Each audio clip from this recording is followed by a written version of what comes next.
El micrófono, abre tu micrófono. Ella no lo va a ver, Kiki. Le digo otra vez que ya. Sí, abre Además el le micrófono y iniciamos. dile que ya. Es que para irme a Zoom. Pues, no, apriétale otra vez. Ahí está. Abre el micro. Tienes que que cerrar ya. esto. O por el chat. No te pongas nervioso, Kike. Estamos al aire.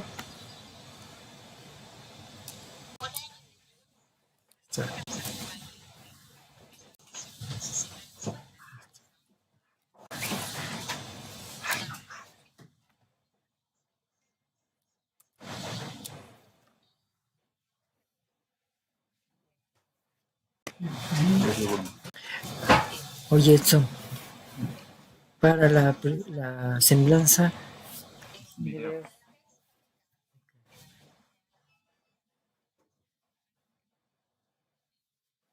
Aquí le puedo dar clic ahorita, ¿no? Sí. Ya no me le doy No, clic. no. No, ya no. No sé si le quito el audio. Provee nuestro invitado, la cual sin duda nos invita a tomar una postura a partir de argumentos no solo lógicos y racionales. Algunos consideramos incisivos y definitivamente ciertos. Doctor Homero, muchísimas gracias por acompañarnos en esta sesión. Bienvenido y te cedo la palabra. Muy bien, muchas gracias. Buen día a todos. En primer lugar, pues gracias por la invitación. Yo espero que sí, que sea una sesión polémica y que nos ayude a entender nuestro quehacer docente. O sea, ahí ya está listo, Nada más, nomás le doy gracias. transición. Y ahorita que le des transición ya automáticamente va a correr el video. Muy bien, pues estaremos ya listos para comenzar el diálogo, no sin antes pedirles que nos acompañen a revisar un poco de la trayectoria de nuestro invitado. Por favor, apóyennos con la transmisión de la semblanza, equipo de transmisiones. ¿No? Ya. También lo van a mandar.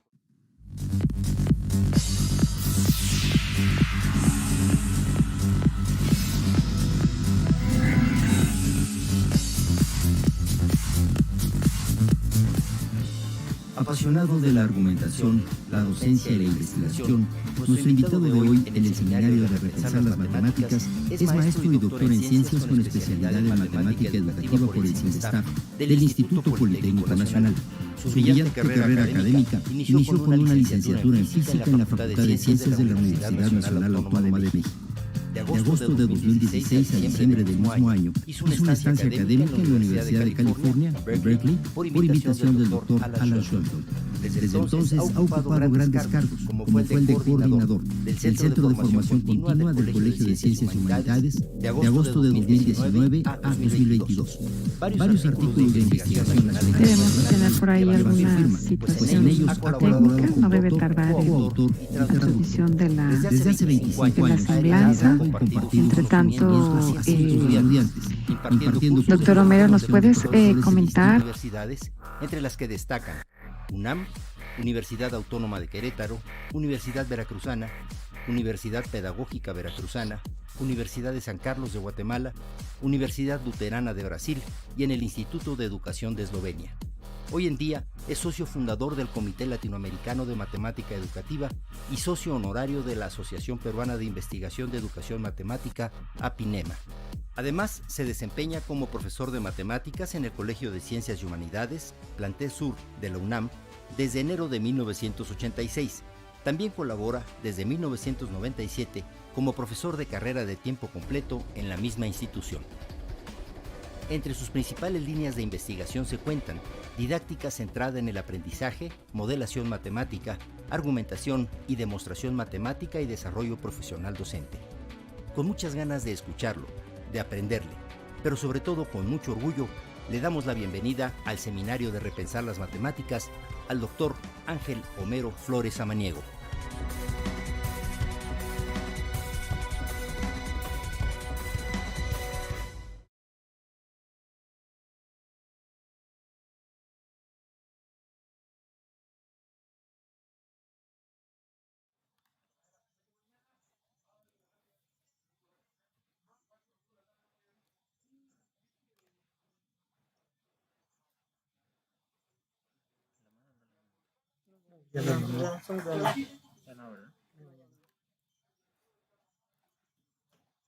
Cicata Legaria, y quien habla Liliana Suárez Telles, también del Instituto Politécnico Nacional en la guía. Vamos a estar dialogando con Homero, pero ya saben cuál es la dinámica de la sesión. Vamos a plantearle algunas preguntas a partir del documento de referencia, solo la mitad del tiempo para que en la segunda parte podamos leer las inquietudes que ya han comenzado a poner estudiantes, profesores de nivel medio superior y superior en el foro de discusión. Entonces, bueno, sin más, vamos a comenzar con la primera interrogante que tenemos para nuestro invitado. Fabiola, por favor. Gracias, Liliana, por recordarnos a las dialogantes. Bueno, en el documento de referencia, Homero, que reitero es bastante sugestivo, al menos a título personal, quedaron en mi cabeza resonando palabras como enseñanza nefasta, carga ideológica. Y al respecto quisiera que nos comentaras sobre algún hecho o alguna indagación o perspectiva que haya llevado a este razonamiento sobre la carga ideológica. Y en este sentido, pues, ¿cómo influye la carga ideológica en las aulas de matemáticas? Bueno, creo que es una pregunta, no sé si sea difícil de responder, pero tal vez nos lleve un poco de tiempo. Voy a empezar por hablar de esta carga ideológica de la que mencionas, y tiene que ver con la forma en que hacemos la docencia, la forma en que hemos llevado no solamente la docencia en matemática, sino en todas las áreas. Y en el fondo, aunque no se diga, existe esta carga ideológica. Se supone que estamos en una democracia y que los valores de la democracia son los que deberían permear en nuestra docencia. Pero no es así. No es así porque, sobre todo en las aulas de matemática, una vez que entramos al salón, esto se desvanece y entramos en una autocracia. Es el profesor el que decide, es el profesor el que tiene la autoridad, es el profesor el que enseña la matemática, ¿no? Y el estudiante simplemente recibe el conocimiento, ¿no? Esto implica que estamos formando estudiantes pasivos que están esperando que les digan qué hacer, cómo hacerlo, ¿no? Y esto lo podemos ver, pues creo yo que bastante en nuestras propias clases, ¿no? Los estudiantes tienen miedo, entran a clase con temor, ¿no? Y esto impide que realmente aprendan.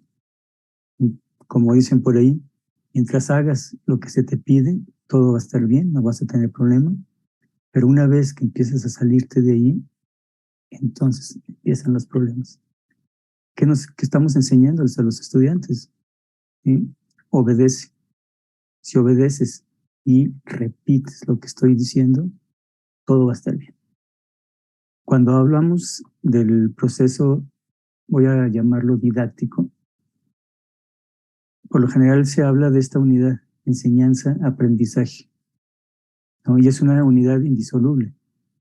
A mí me ha costado muchísimo trabajo hacer que los profesores, que compañeros docentes, vean su labor sin el intermediario de la enseñanza. Y es ahí donde ocupé el adjetivo nefasto, ¿sí? Según recuerdo, era algo así como sin el intermediario nefasto de la enseñanza, ¿sí? No quiere decir que la enseñanza en sí sea nefasta, sino la forma en que utilizamos este proceder.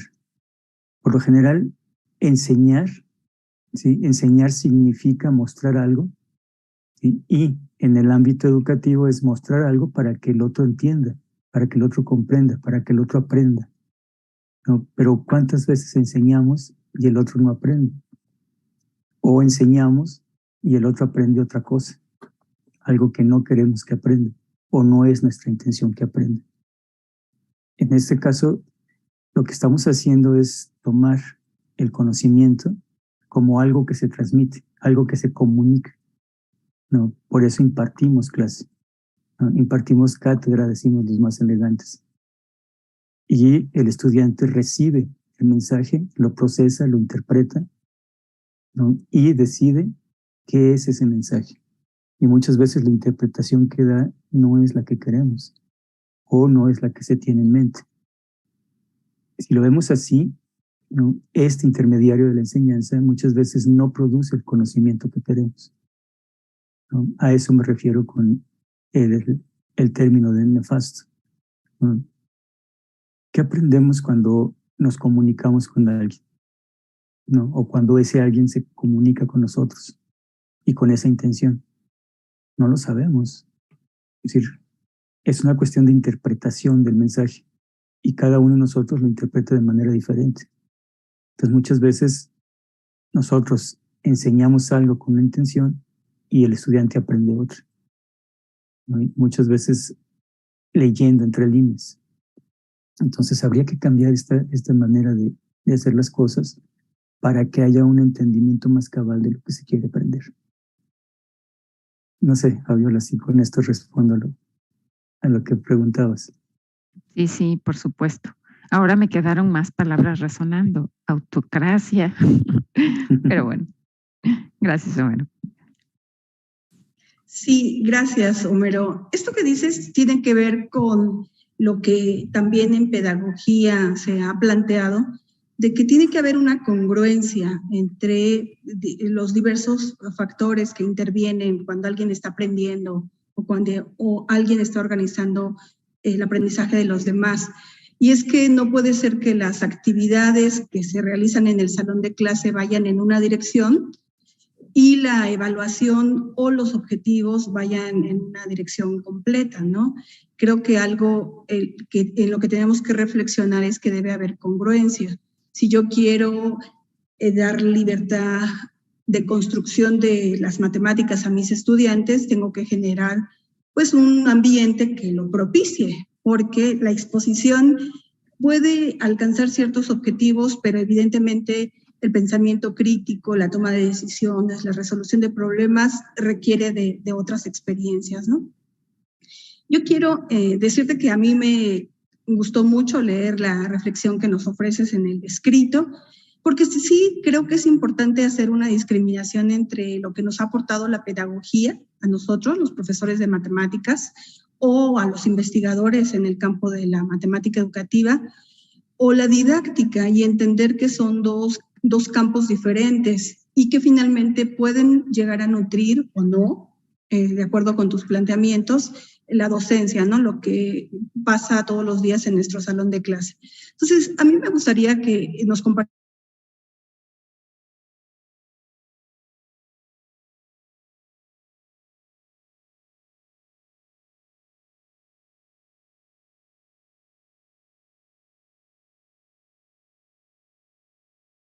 es un dispositivo que permite a los profesores acercarnos a las investigaciones. ¿Por qué no lo hacemos de manera solitos, ¿no? Con el artículo, con la tesis, con el capítulo del libro, sino lo hacemos en colectivo? Pero bueno, regreso a mi pregunta.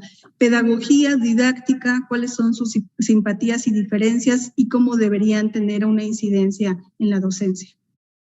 Bueno, muy bien. ¿Por dónde empiezo? En el texto, al principio, hago algunas preguntas, ¿sí? Como docentes, ¿cómo nos consideramos? Es decir, ¿qué somos? ¿Sí? Y hay varios términos que se usan para nuestra labor: docentes, profesores, educadores, maestros, instructores, ¿sí? Entre otros. Y nosotros, dependiendo del nivel en el que estemos, nos asumimos, ya sea como docente, como maestro, como instructor, ¿sí? O como profesor. Muchas veces el término docente se utiliza para los niveles básicos. Estoy hablando de primaria, secundaria, bachillerato. El de maestro o profesor se utiliza para niveles superiores y el de educador para los niveles más básicos. Estoy hablando de los primeros años de primaria y preescolar. ¿Y por qué esta distinción? ¿No? Creo que todos tenemos una misma labor y es formar, ¿sí? Es educar. Y dependiendo del nivel de desarrollo de los estudiantes, será nuestro trabajo. Entonces, yo no haría distinción entre estos términos. Y la otra cuestión tiene que ver con los términos. ¿Sí? Muchas veces se utiliza la pedagogía y la didáctica como sinónimos y los intercambiamos, ¿no? Y esto hace que haya confusión en lo que se hace, ¿no? Por ejemplo, voy a leer, aquí tengo una cita, ¿no?, de compañeros, ¿no? Este es Vidal. Sí, en los años 70 surge en Francia la acepción de didáctica de las matemáticas por el investigador Guy Brousseau, quien levanta bajo este nombre una nueva disciplina científica que estudia la comunicación de conocimientos y de sus transformaciones por medio de una epistemología experimental que intenta teorizar sobre la producción y la circulación de saberes. ¿Sí? Y otros compañeros dicen, la mayoría de las actividades de la matemática educativa están relacionadas con la problemática que se presenta en el aprendizaje y enseñanza de las matemáticas. La denominación varía de acuerdo a las diferentes regiones geográficas que ya en Europa se denominan didáctica de las matemáticas, para los de habla inglesa, Mathematics Education, y educación matemática en varios países de habla hispana. ¿Sí? Y ellos están hablando de la matemática educativa. Entonces, hay esta confusión, ¿sí? Yo puedo decir matemática educativa o educación matemática y ser sinónimos, ¿no? Pero también depende de quién lo haga, ¿no? Y hay quien dice que la matemática educativa es la que hace investigación educativa en matemática y que quedan fuera los educadores matemáticos. La educación matemática y la matemática educativa son cosas diferentes.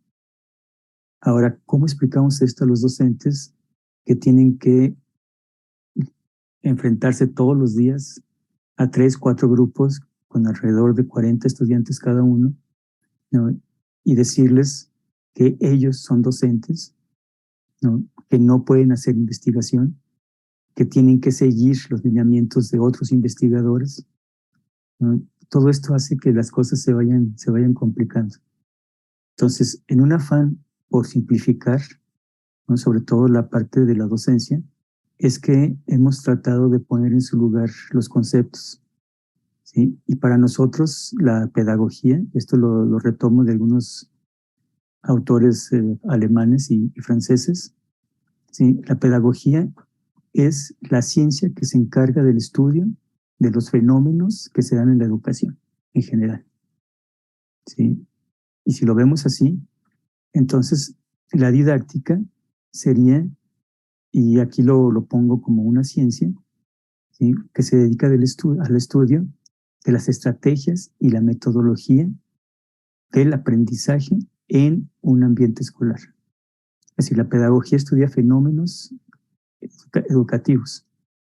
La didáctica se encarga de estudiar la metodología y las estrategias, las técnicas para que se dé el aprendizaje en un ámbito escolar, ¿sí? Y si lo vemos así, podemos diferenciar completamente los dos campos.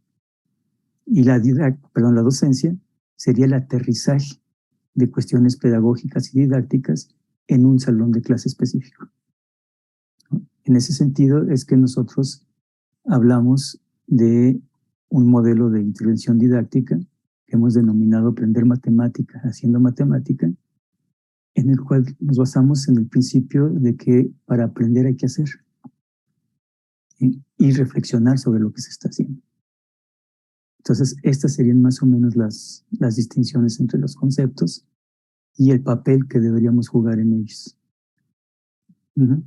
Sí, eso fue la reflexión que ha estado en mi cabeza a partir de la lectura. Y en la charla previa que tuvimos para preparar esta sesión me preguntabas cómo tomábamos la matemática educativa, ¿no? ¿Te acuerdas? Claro. Y estaba pensando que incluso el término matemática educativa, pues como todos los términos, una vez que viven, pues viven indistintamente dependiendo de las comunidades y las personas.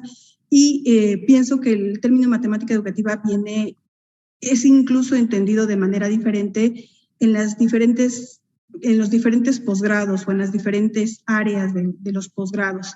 Por ejemplo, para el área de educación superior en Sinvestab, hice mi tarea, Homero, la matemática tiene un papel muy importante porque no es lo mismo, como lo dice ya la pedagogía, la didáctica, y más precisamente las didácticas específicas, que la naturaleza epistemológica del conocimiento que entra en juego en estos procesos educativos de aprendizaje y enseñanza es de naturaleza diferente. No es lo mismo aprender geometría que aprender análisis o que aprender cuerpos en ciertos ambientes o cómo se comporta la temperatura. Es decir, el conocimiento, la epistemología del conocimiento obliga a que la didáctica o las explicaciones pedagógicas sean diferentes. Entonces, por eso, en el área de nivel superior, en matemática educativa, en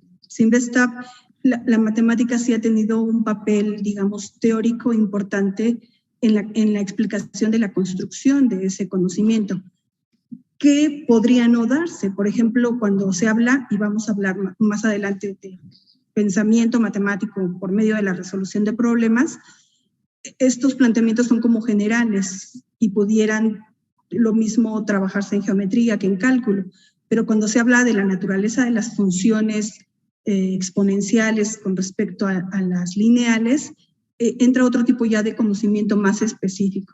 Pero bueno, todo esto me ha hecho pensar en tu artículo y en la charla previa que tuvimos. Muchas gracias, pero déjame cederle la palabra a Fabián. Sí, en realidad también ahorita que mencionaba Homero, retomando el documento de referencia de qué soy, ¿no? ¿Qué estoy haciendo? Entonces, ese distintivo que se nos adjudica de acuerdo al nivel, pues creo que deberíamos de separarlo. En realidad, nuestra función es clara, formar a otros. Hasta en ese sentido tenemos que cambiar ese paradigma de enseñar. Pues, al menos me gusta la filosofía del pedagogo brasileño Freire sobre que nadie enseña a nadie. Más bien todos aprendemos de todos. Pero creo que eso también implica otro nivel de conciencia y pues ahora nos quedamos más con estas ideas más aclaradas sobre demarcar qué es pedagogía, no usarlo como sinónimo cuando nos referimos a didáctica y entender que nuestra función como formadores pues es llevar esto que nos proveen los marcos teóricos por parte de la pedagogía y las metodologías y estrategias para aprender algo, ya sea matemáticas, ciencias experimentales. Nuestra labor como formadores es tomar eso e implementarlo en el aula. Pero bueno, ya más adelante vamos a discutir sobre cuáles son los pasos que tiene que seguir el profesor, porque también comentabas ahorita retomando una de tus ideas, es complejo que de repente de la lectura de una investigación, el docente quiere implementar en su aula esto. En realidad, tendría que hacer este proceso de la mano con otros colegas, primero socializando esa investigación, entendiéndola, y eso toma tiempo. Y eso también requiere de como hacer introspección. ¿Qué soy?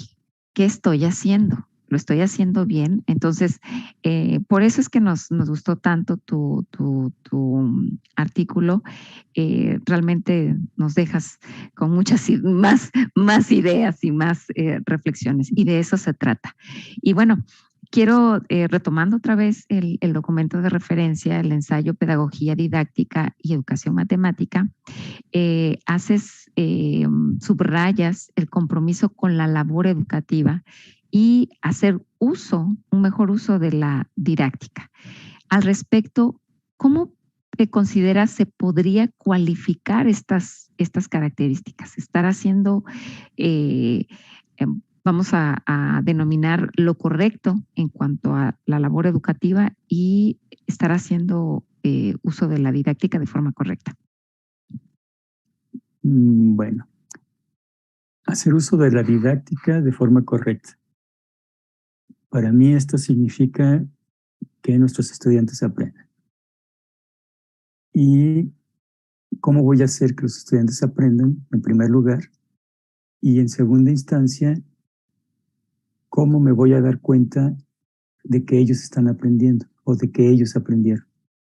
Entonces, esto tiene que ver con la forma de llevar el conocimiento al aula y tiene que ver con la evaluación, ¿no? Si nosotros revisamos lo que nos viene de la teoría, que en la gran mayoría está basada en investigaciones, ¿no? Resulta que lo que tendríamos que hacer es, no sé, una labor titánica, ¿no? Pensemos en la adquisición de conocimiento. No quiero decir construcción de conocimiento, es decir, cómo adquirimos el conocimiento, ¿sí? Y qué nos recomiendan las investigaciones, las teorías, ¿sí? Si estamos hablando de cuestiones constructivistas, nos dicen que el estudiante construye su propio conocimiento. Y con toda la intención lo digo así, porque es una frase hecha, ¿sí? Construcción del propio conocimiento. Y lo usamos indistintamente. Cuando queremos dar a entender que somos constructivistas, decimos esa oración.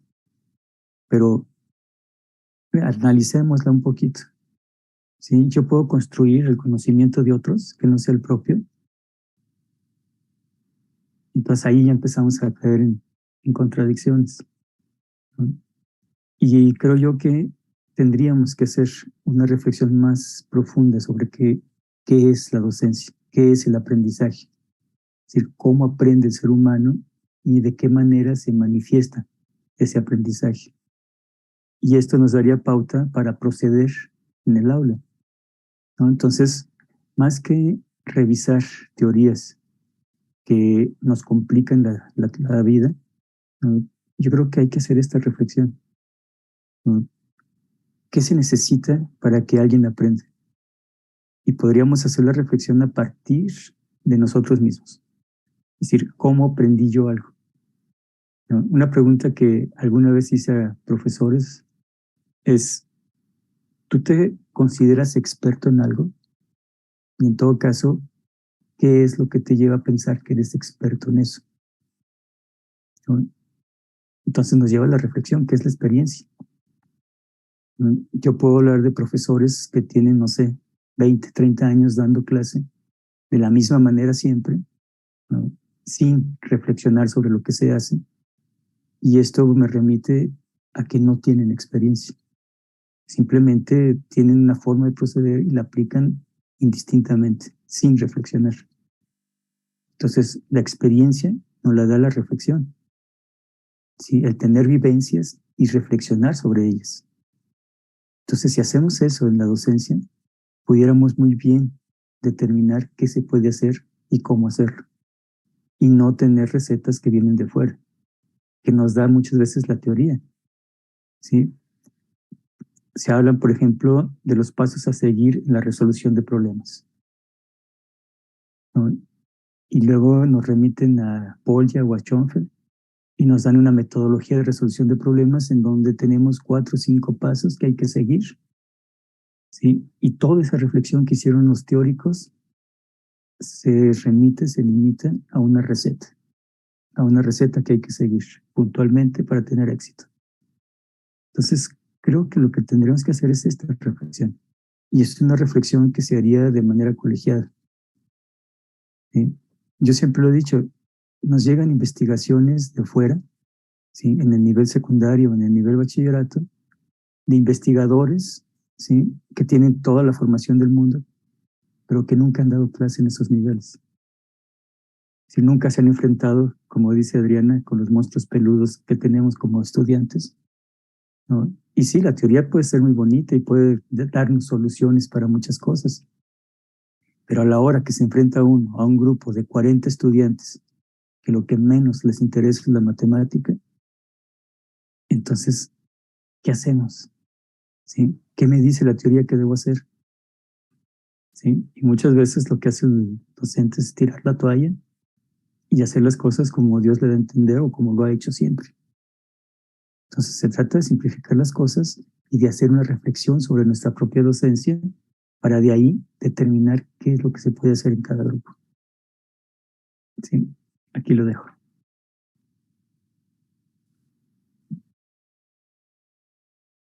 Muy bien, Homero. Fíjate que quiero remarcar de esto que nos comentas sobre que todo el aprendizaje deviene de la experiencia, pero reflexionada. Y esto me lleva a una corriente filosófica, precisamente el empirismo que propone David Hume. Pero esa es la clave, la reflexión. Y ahorita que mencionas no seguir las recetas, aquí creo que como profesores también debemos darnos la oportunidad de innovar. Y si en esos cambios, innovaciones que queremos hacer, nos equivocamos, pues también es aprendizaje para no volver a cometer los mismos errores. Pero como bien dices, si tengo 20 años repitiendo lo mismo y pues me la paso como en el muro de lamentos, es que no aprenden los estudiantes, el currículum está mal, esto no me sale, pues así no vamos a avanzar. Y de eso se trata. Y por eso es que este es el objetivo del seminario Repensar las Matemáticas, y por eso es que hoy nos acompañas para ayudarnos a hacer este proceso. Gracias. Bueno, y fíjate que regresemos a este interesante ensayo. En lo personal me dio la impresión en uno de los párrafos que leí respecto a la productividad que hay en matemática educativa. Y lo que señalas también, es una realidad. Muchas de las investigaciones, pues, no tienen todo el contexto, al menos en nuestro país, respecto a la masificación, respecto a la desigualdad en ciertos lugares. Vámonos a las zonas rurales, a las zonas donde no hay ni lo indispensable, que son baños con agua potable. Entonces, aquí quiero que nos expliques qué tipo de indagaciones consideras serían útiles y sobre todo que los docentes pudieran aplicar o si nos puedes orientar respecto a cómo pueden hacer de esas indagaciones en matemática educativa útiles para su contexto, su aula, sus necesidades. Bueno, yo cambiaría los términos. Sí, yo hablaría de indagaciones o investigaciones en pedagogía y le pondría el apellido, pedagogía matemática. Es decir, qué fenómenos se dan en el aprendizaje de la matemática y cómo estudio yo esos fenómenos. Y a partir de ahí creo que lo que tendríamos que hacer es ser lo suficientemente reflexivos como para tomar los resultados de las investigaciones y ver qué tanto pueden servirnos para explicar lo que sucede en nuestro salón de clase. Sí, siempre he partido de la idea de que la teoría, ¿sí?, me sirve para explicar fenómenos, ¿no? Y si yo me puedo explicar un cierto fenómeno, puedo también manipularlo, puedo entenderlo, ¿no? Y si veo que hay problemas de algún tipo, este entendimiento del fenómeno me puede ayudar a resolverlos. Y viéndolo así, el docente pudiera muy bien, si es un docente reflexivo, revisar las teorías, revisar las propuestas que llegan de fuera y determinar qué tanto de esas propuestas pueden servir para lo que él quiere. Pero también le puede dar elementos para que él haga su propia investigación, su propia indagación, y no tenga necesidad de esperar a que le lleguen las partituras para tocar una cierta composición, ¿sí? Si hago el análisis o la analogía de un docente como un músico, ¿sí?, que toca la partitura de un compositor que le es ajeno. Entonces, somos técnicos. Si sabemos leer bien esas partituras, tal vez hagamos las cosas bien, pero si no, y es lo que sucede muchas veces, ¿sí?, nos dicen que toquemos, ¿sí?, siguiendo una cierta partitura, y nosotros no sabemos leer partituras, tocamos de oído. Entonces, cuando nos llegan todas estas teorías, ¿sí?, lo que nos hace es sentirnos abrumados. Entonces, sí, hay que pensar en la formación docente, pero más que darles información y decirles cómo hacer las cosas, es desarrollar en ellos el pensamiento reflexivo, ¿sí?, que es parte de lo que hablo en el ensayo. Bueno, no sé si respondí. Luego hay tantas ideas dando vueltas que... Sí, sí. Adelante, Liliana. Bueno, hemos avanzado de que la pedagogía y la didáctica y la investigación educativa en general viene de algo externo al profesor, según entendí, Homero, que sí podemos, ¿no? Sí, el profesor con un nivel de reflexión, de trabajo, puede tomar aquello que le sea útil, ¿no?, al docente de estos campos que se han desarrollado pues ya por muchas décadas, ¿no?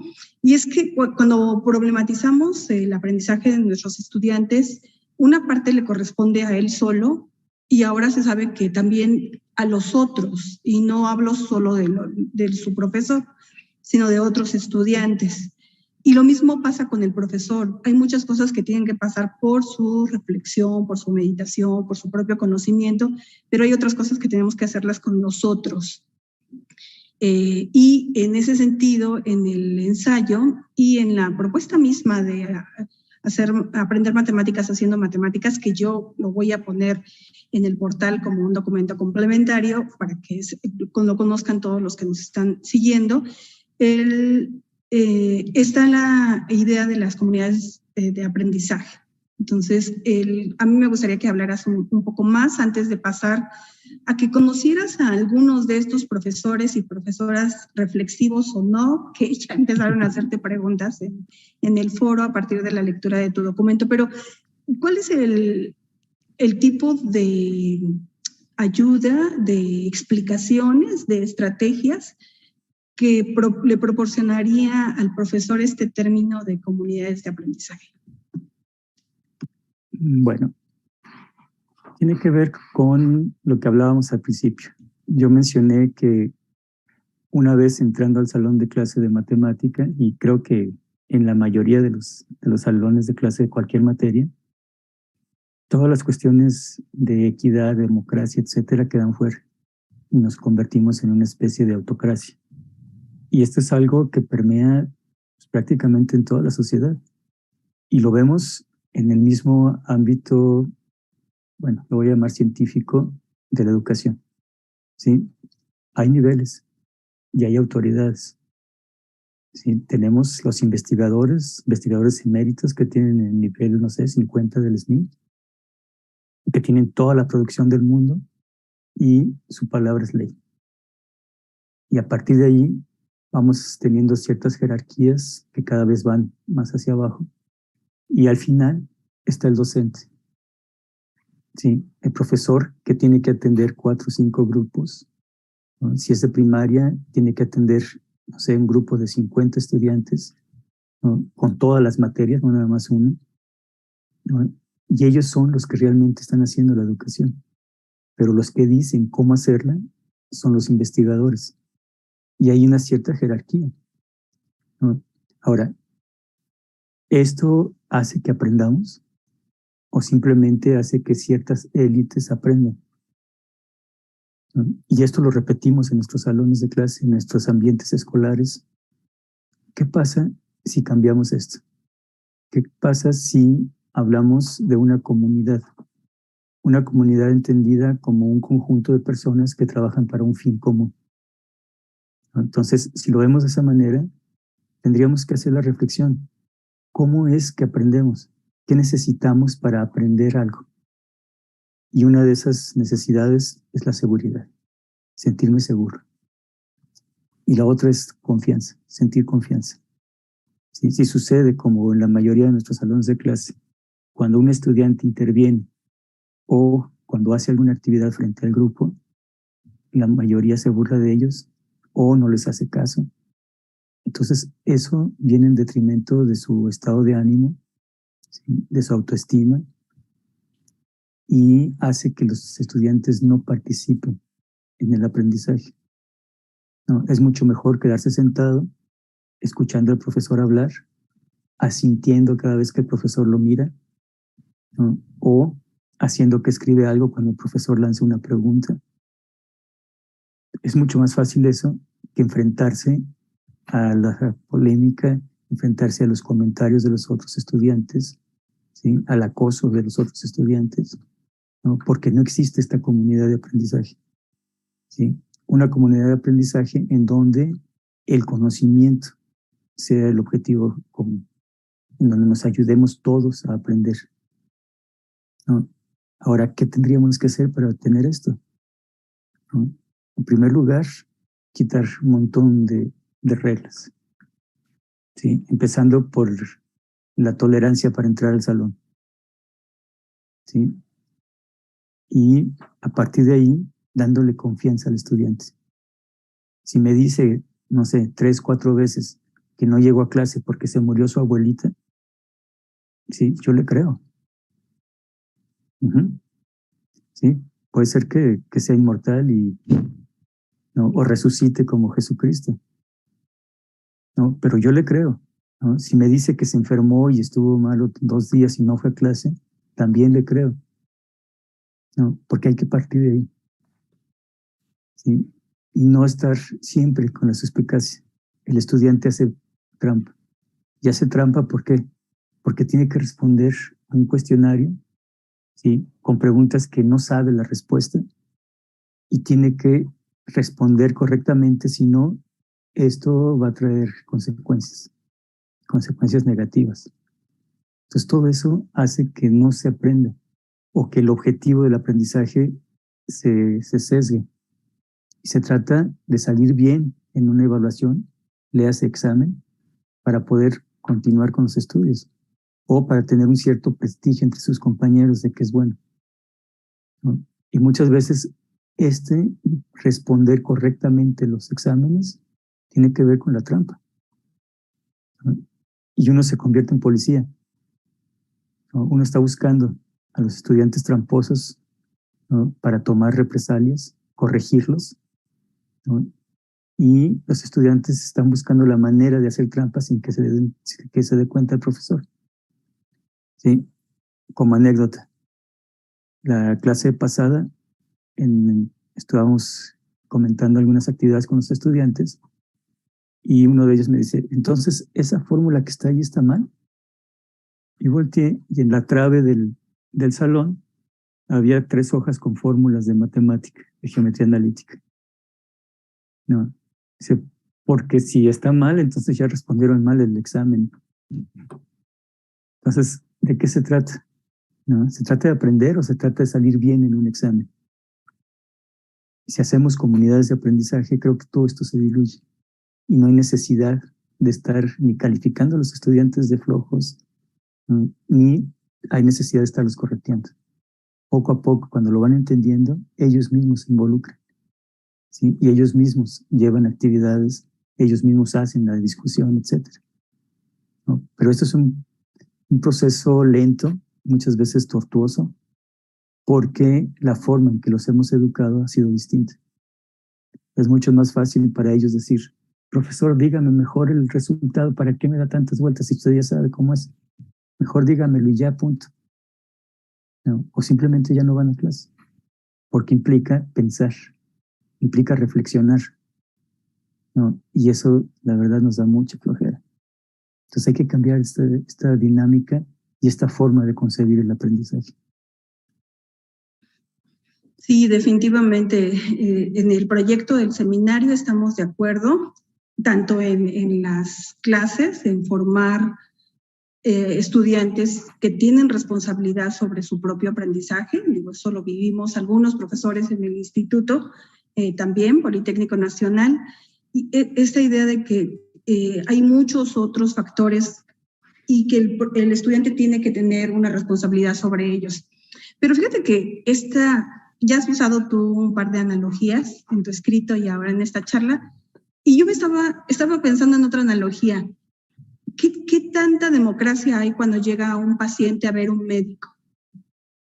O sea, ¿qué tanto puede el paciente que puede tener un padecimiento grave o no, opinar sobre cuál es el tratamiento, cuál es el mejor medicamento?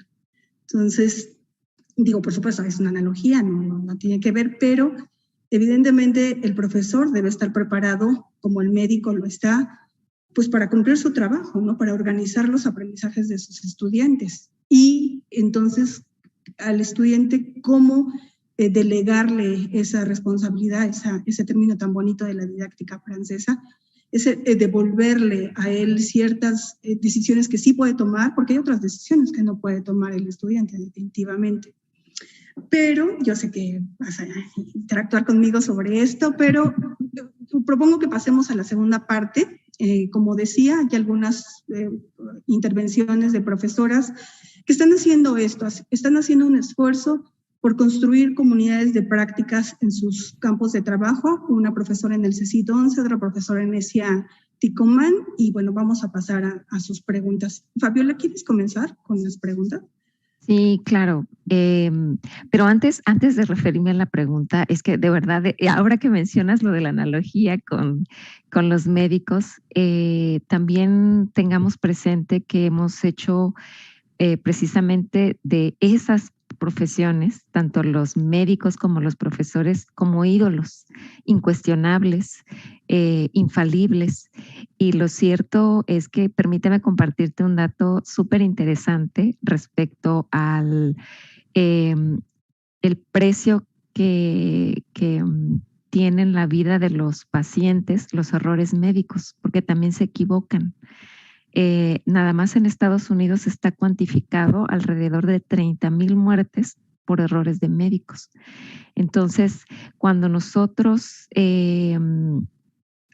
tengamos esa capacidad de pensamiento reflexivo y también exista esa desmitificación de que el médico, el profesor, es incuestionable o no se equivoca, yo creo que vamos a tener oportunidad de discutir inclusive sobre los tratamientos que nos están dando.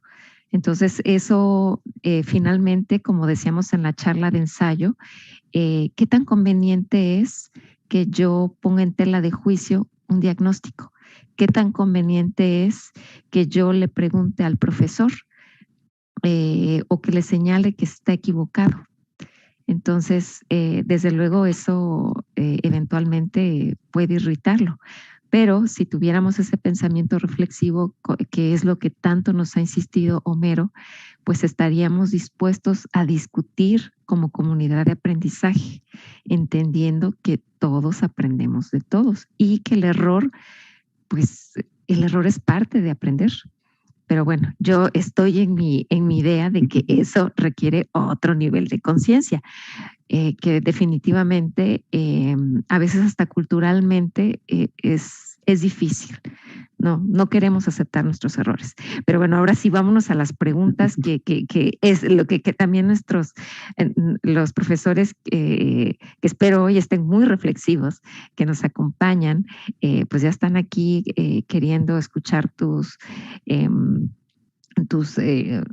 reflexiones en torno a estas inquietudes que nos refieren. Voy a permitirme leer esta pregunta de nuestra participante del CECIT 11 del Instituto Politécnico Nacional, Guillermina Ávila. Primero agradece contigo, Homero, el compartirnos esta interesante reflexión y señala que respecto al pensamiento matemático, como nos indica en su documento de referencia, es una manifestación del pensamiento reflexivo en el quehacer matemático. En la enseñanza de la física se aplica algo análogo al razonamiento abductivo, que van de la mano con el desarrollo del pensamiento reflexivo. En su experiencia, ¿qué retos o prácticas ha enfrentado en la aplicación de la matemática para las argumentaciones en las ciencias experimentales? Bueno, en primer lugar, Guille, un gusto saber de ti. Saludos. Y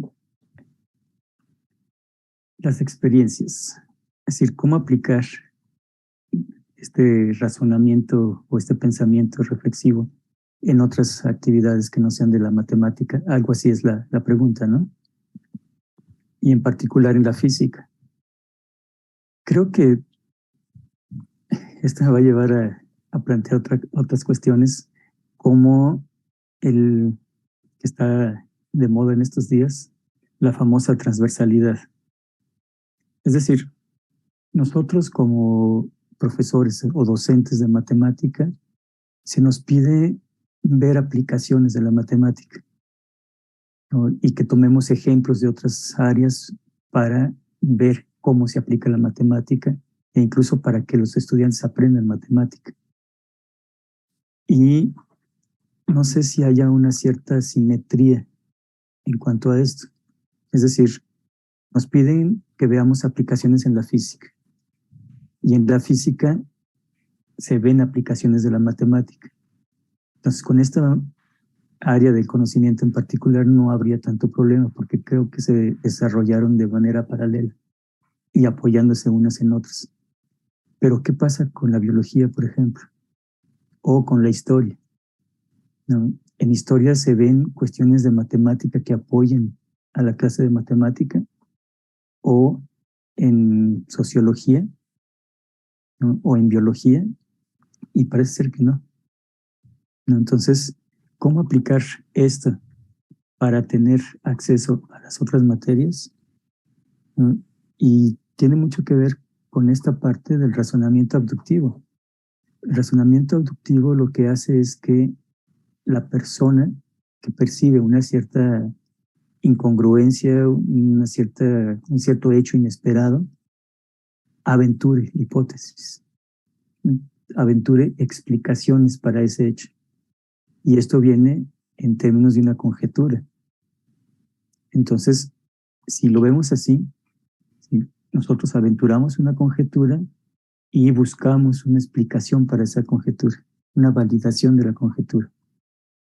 Este tipo de razonamiento se puede fomentar en el aula y se puede fomentar en cualquiera de las materias, ¿sí? Y se pueden tomar ejemplos de otras áreas para fomentar este razonamiento abductivo, que sería, digamos, el primer paso para que se dé la reflexión.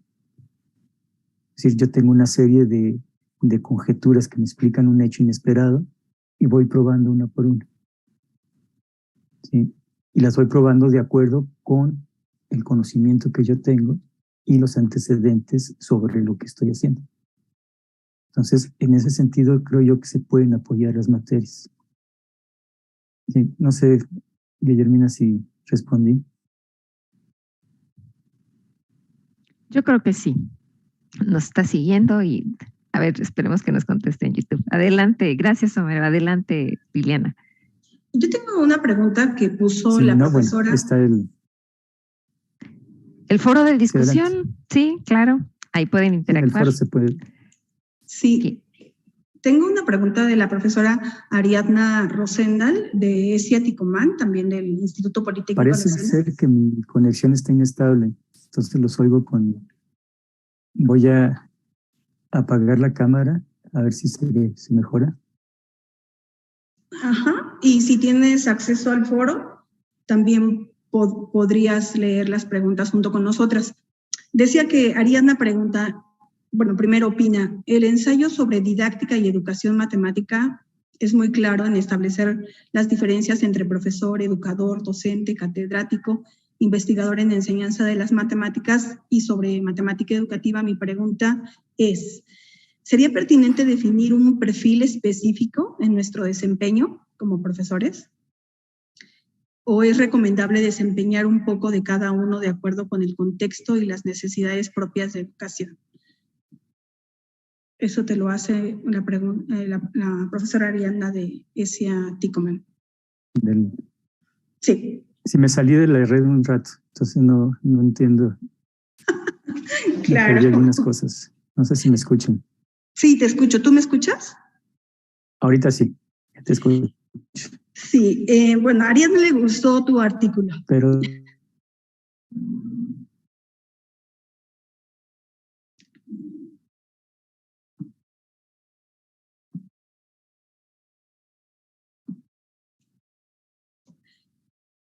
creo que Homero no ha escuchado la pregunta. Sí. Si no escuché la pregunta, si la repites. ¿Es pertinente definir un perfil específico del desempeño del profesor o hay que permitir que se desempeñe cada uno de acuerdo a su contexto y necesidades propias de la educación? Me inclinaría por la segunda opción. Es decir, más que ver o tener un perfil de desempeño, creo yo que cada profesor tiene un perfil diferente. Y esto hace que su didáctica también sea diferente. Lo que no hay que perder de vista es el cometido de nuestra labor, que es que el estudiante aprenda, ¿no? Y quién más o quién mejor que el docente sabe cómo aprenden sus estudiantes, cuáles son sus antecedentes, ¿no? Y qué cosas puede llevar al aula para que los estudiantes aprendan.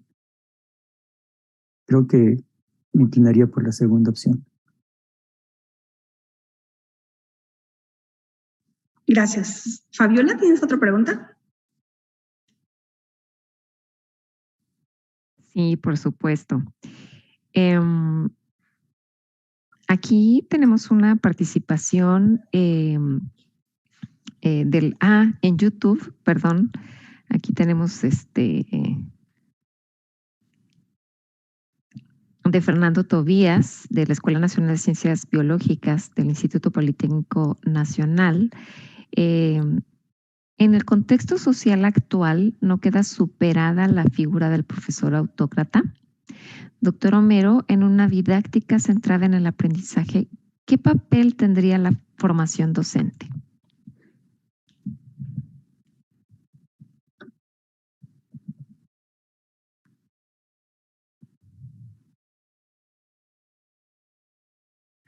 ¿Sí me escuchaste, Homero? La última parte no. ¿Qué papel tendría la formación Ajá. docente? Ya. Creo que en el papel, en los documentos, hemos superado muchas cosas. Entre estas está la autocracia. Pero ¿qué tanto en la práctica? Sí, en la práctica creo que no. Creo que seguimos teniendo una docencia como hace un par de siglos. Es decir, la máxima autoridad es el docente. ¿Sí? Y esto se refleja mucho en nuestro mismo lenguaje. ¿Sí? Los estudiantes no me responden. ¿Sí? Los estudiantes no me entregan. Y con el lenguaje también vienen las actitudes. ¿Sí? Y creo que esto hace que no se haya superado, ¿no?, en la práctica. Si vemos nuestros programas de estudio, la mayoría, si no todos, son constructivistas. Pero ¿qué tan constructivistas somos nosotros? ¿Sí? Si nosotros somos los que construimos el conocimiento de los estudiantes. ¿no? ¿Y qué necesitamos? ¿Qué necesitamos en la formación docente? Precisamente un docente reflexivo. Necesitamos desarrollar en el docente el pensamiento reflexivo, ¿sí? De tal forma que siga esta cadena de implicaciones hasta sus últimas consecuencias, ¿no? Creo yo que si hacemos esto, se pueden superar un montón de cosas. Y un sistema autocrático en el salón de clase es lo menos indicado para que el estudiante aprenda. Entonces, esta reflexión nos llevaría a cambiar nuestras actitudes y la forma de proceder en el aula. No sé, profesor Tobías, si respondí. Yo espero que sí. Hay mucho que hacer, ¿eh? Sobre todo en formación docente. Tenemos una pregunta de una estudiante de ingeniería química e industrias extractivas. Y bueno, ella también leyó tu artículo.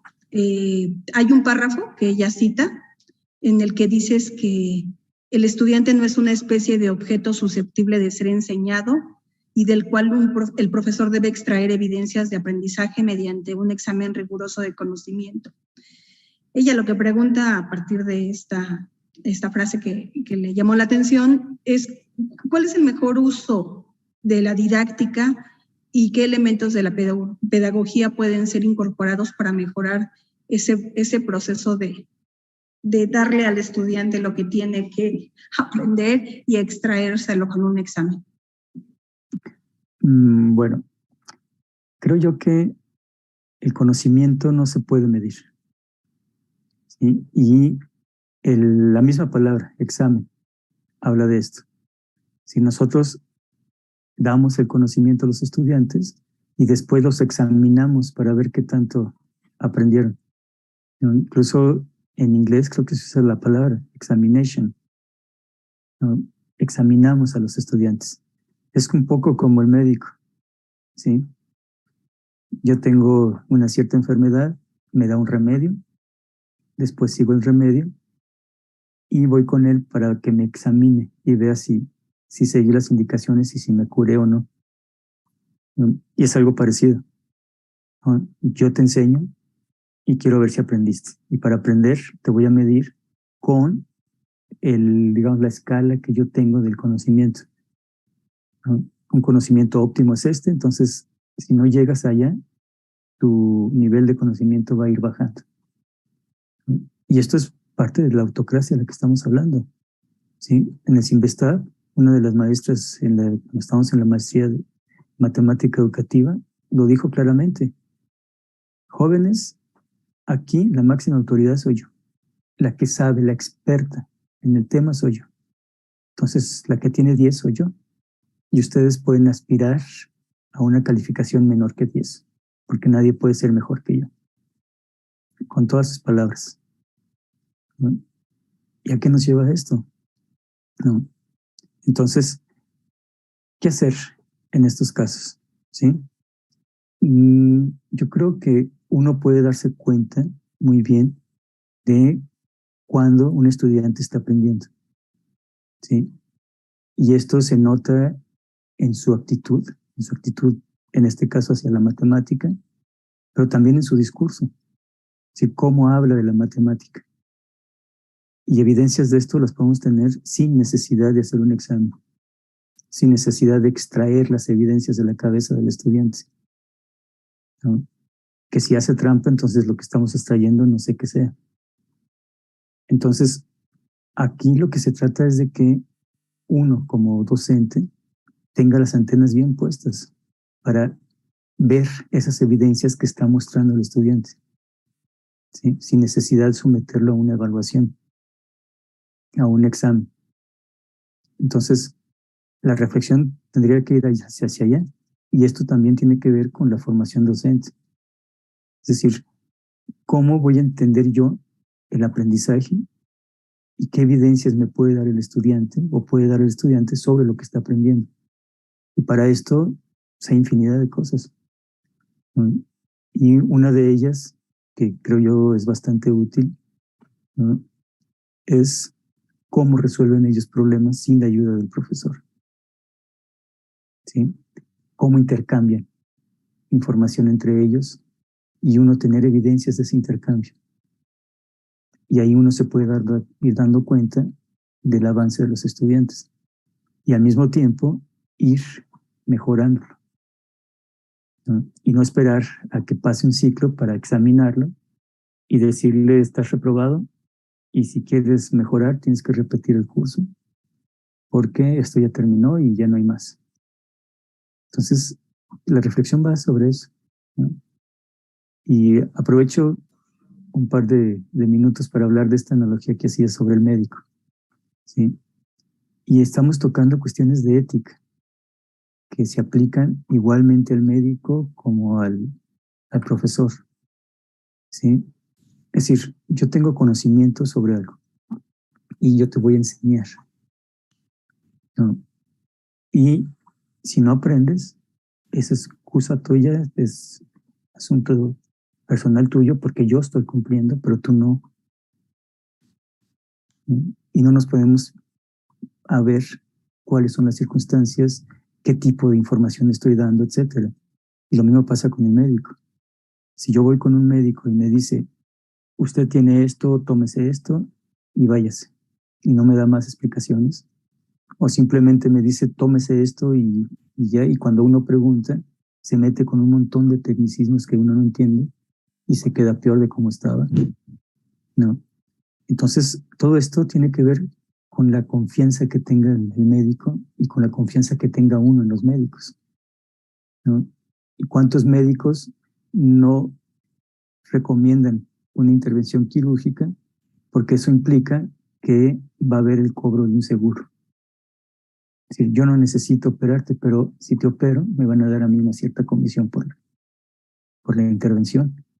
¿Cuántos médicos no hacen eso? Los podemos contar por cientos, ¿no?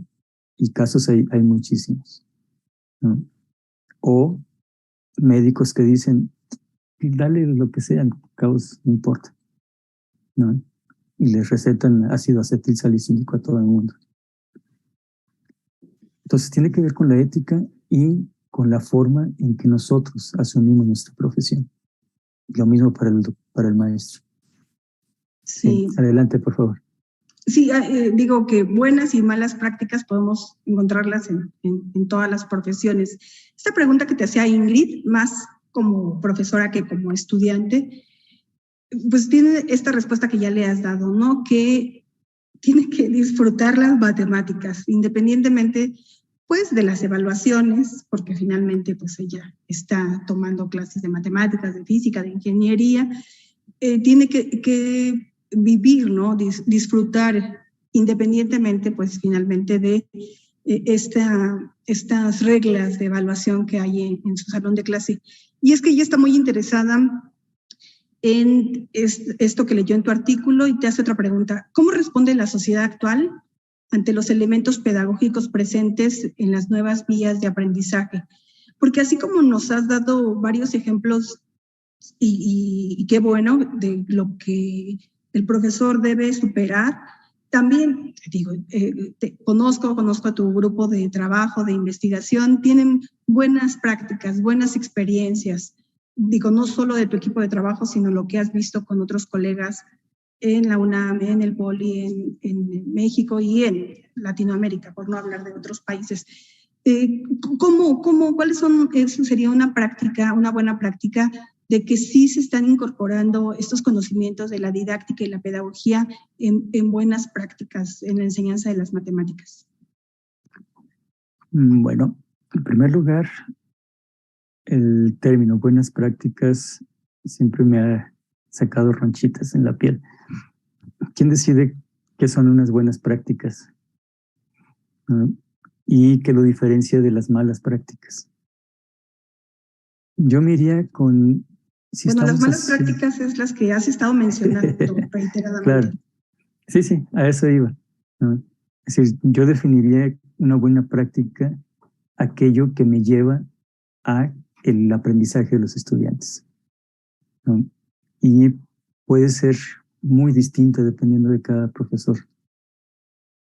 Y así como se maneja en la literatura, parece ser que son recetas.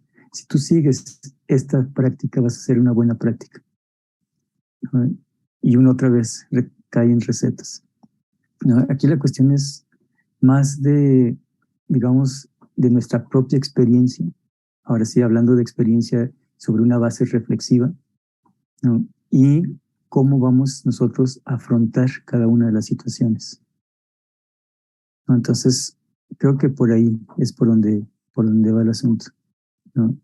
Y si nosotros tenemos este ambiente de aprendizaje en el cual haya seguridad, haya confianza, ¿sí? Donde haya respeto, tolerancia y donde se pueda trabajar de manera cooperativa, creo que todo esto sale fuera, es decir, sale sobrando, ¿no? Y los mismos estudiantes se encargan de aprender, ¿no? Pero lograr esto es difícil porque vivimos en un ambiente en donde lo que menos hay es respeto y tolerancia.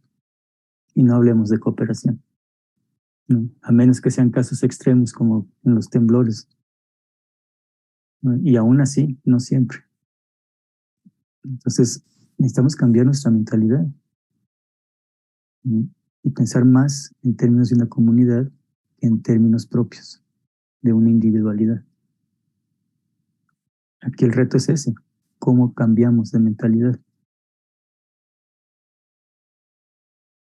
Creo que la respuesta está en tu mismo artículo. Trabajar colaborativamente. Los profesores tenemos que estrechar estos lazos de trabajo, de comunicación, de reflexión, de discusión, como el que ahora nos estás ofreciendo en esta sesión. Fabiola, creo que había más preguntas. ¿Quieres? Sí, aquí tenemos una de Claudia Dorantes. Ella pregunta, ¿es correcto que el docente no lleve a cabo todo su curso con el modelo, ya que lograr armar todo un curso con tantas unidades subtemas implica mucho tiempo? Agradece la charla. Bueno, por lo general no pienso en las cosas como correctas o incorrectas, ¿no? Y creo yo que hay que ser reflexivos de nuevo. Pensemos en nuestros programas de estudio, ¿no? Y estoy hablando en general, no importa en qué institución estemos trabajando.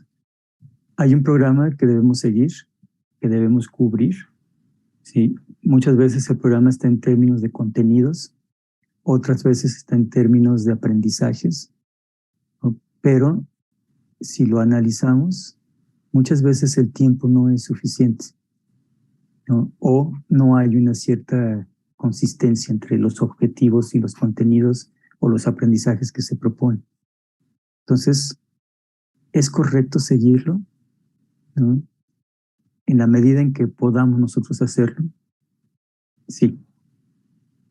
Pero si no, ¿qué es lo que tenemos que hacer? Yo creo que el objetivo es que el estudiante aprenda, ¿no? Y darle las herramientas para que aprenda por su propia cuenta, ¿no? Y no caer en el dicho de muchos profesores, ¿sí? Yo cumplo con el programa, si el estudiante no me siguió y no cumplió él, pues ya es asunto suyo, ¿no? ¿Por qué? Porque nos exigen terminar el programa y tenemos que dar un informe de eso, ¿no? Pero también estamos en nuestro derecho de hacer que el estudiante aprenda, y creo que ese es el objetivo final de la educación, ¿no? De la educación escolar. Entonces, ¿es correcto? Sí, en la medida en que podamos hacerlo, ¿no? Pero si no, entonces buscar la manera de optimizar las cosas. Y una manera de optimizarlos es desarrollando en los estudiantes el pensamiento reflexivo. Es decir, no veo otro camino.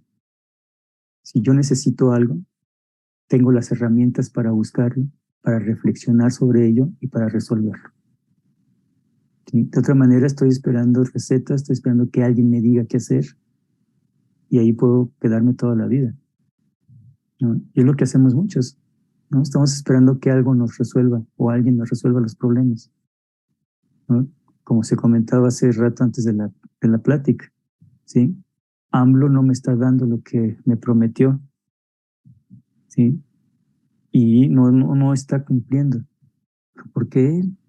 ¿No? Tiene un proyecto de trabajo, un proyecto de nación, ¿sí? Pero para eso necesita la ayuda de todos, ¿sí? La cooperación.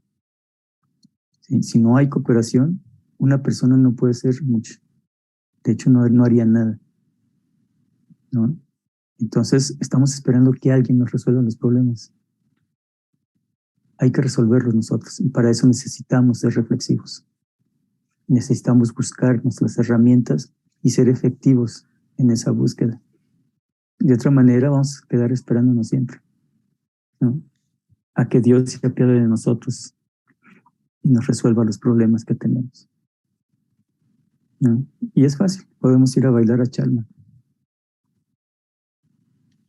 La reflexión. Hay otra pregunta sobre la reflexión ahora de la profesora Leticia de CCH Oriente.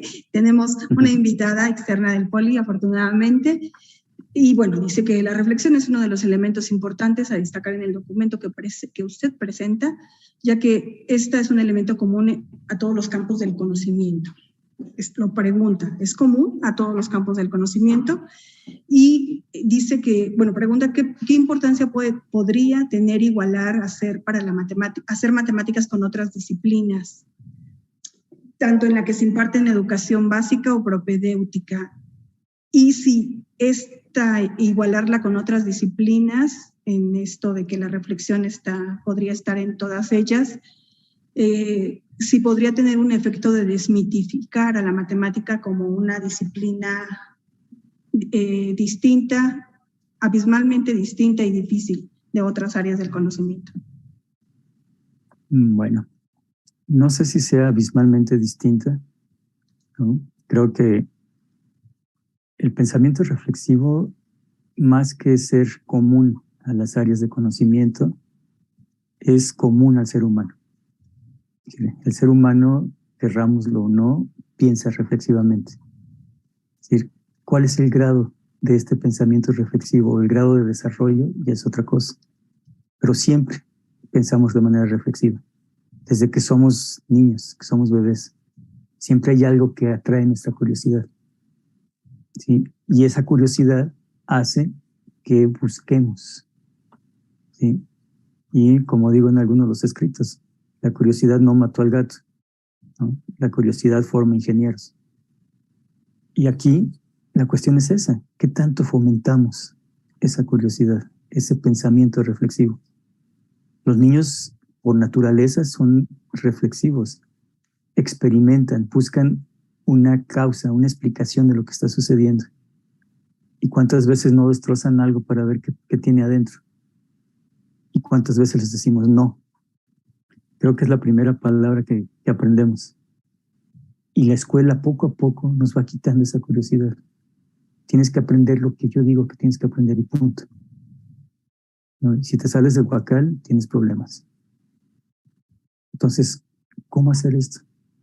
¿Sí? El pensamiento reflexivo es común al ser humano y no a las materias. Y nosotros, a partir del estudio de las materias, podemos fomentar este pensamiento reflexivo. Podemos irlo perfeccionando, ir despertando la curiosidad de los estudiantes y no matándola. Entonces, creo que ese sería el denominador común. ¿Sí? Fomentar el pensamiento reflexivo desde todas las áreas.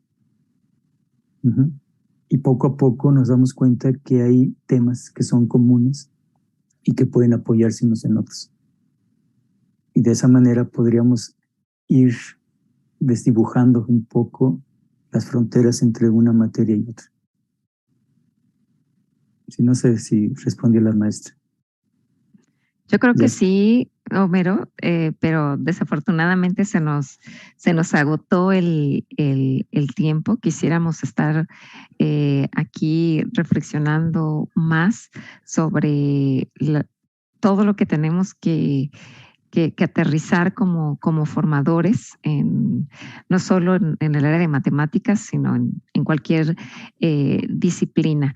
Agradecemos mucho que nos hayas compartido este documento tan sugestivo.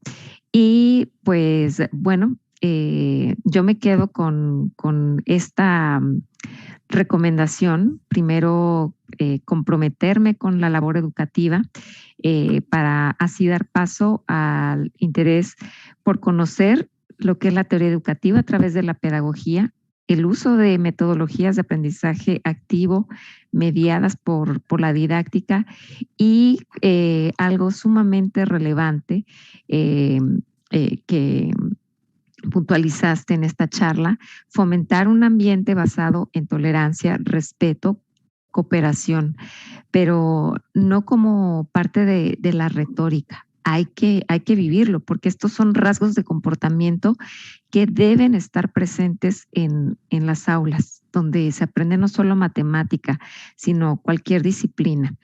Y respecto a lo que comentabas de colaborar, de cooperar, me hiciste recordar un libro que leí hace un par de años de Phil Ball, donde refería a Aristóteles, donde Aristóteles invitaba a que los seres humanos actuáramos como las hormigas. Él encontró en el rasgo, él encontró en las hormigas un rasgo que denominó colaboración. Ellas siempre se ayudan una entre las otras. Entonces, si los animales pueden hacerlo, cuanto más los seres humanos que estamos dotados de raciocinio e inteligencia. Muchas gracias, Homero. Gracias a ustedes. No queremos invitarte a que hagas un cierre, por favor. ¿Qué te pareció esta sesión? Ahora, Homero ha sido una persona muy importante para el seminario Repensar las Matemáticas, tanto como ahora que compartió uno de sus escritos, como cuando ha estado dialogando con algunos otros colegas acerca de pues, esta tarea tan difícil que tenemos los profesores de matemáticas y tan interesante y tan satisfactoria muchas veces. Homero, por favor, ayúdanos a hacer un cierre de la sesión. Bueno, en primer lugar, me voy contento, me voy satisfecho. Y siento que si en la lectura del artículo, los comentarios vertidos en esta charla de alguna forma hacen reflexionar a los que nos están oyendo, cumplió con su cometido. La idea, incluso cuando se leyó el documento, Fabiola decía que era un documento incisivo, ¿no? Y sí, esa es la idea.